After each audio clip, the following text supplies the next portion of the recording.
America వాడి అప్పుల special ఏంటంటే, సరే మనమందరం మన అప్పుల గురించి లేకపోతే ఇతర మన రాష్ట్రం అప్పులు ఇవన్నీ మాట్లాడుకుంటుంటాం కానీ, America we will reach $36 trillion easily by the end of 2024 and we're on pace for over $1.2 trillion in interest to be paid on the debt in the next 12 months.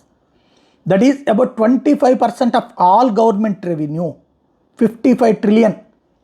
ఇది అంటే అమెరికాకి వచ్చేటటువంటి పన్నుల రూపంలో వచ్చే ఆదాయంలో 25% రాబోయే 12 నెలలలో వడ్డీ కింద కట్టాలి. అమెరికా తీసుకున్న అప్పుల మీద వడ్డీ కిందన అది కట్టబోతున్నటువంటిది దాదాపుగా $5 trillion.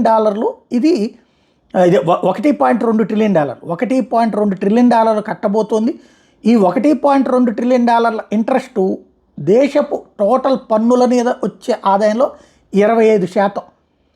అదే సందర్భంలో $36 trillion అప్పు చేరుకున్నటువంటి నేపథ్యం. ఇదే విషయాన్ని ఇప్పుడు ఎలన్ మాస్క్ ప్రశ్నిస్తున్నది.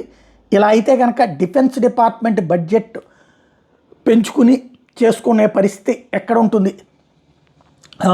ఇదే రాబోయేటటువంటి రోజుల్లో అమెరికాకి ఎదురవబోతున్నటువంటి సంక్షోభాలు ఇది అని ప్రజెంట్ హైలైట్ చేస్తున్నారు.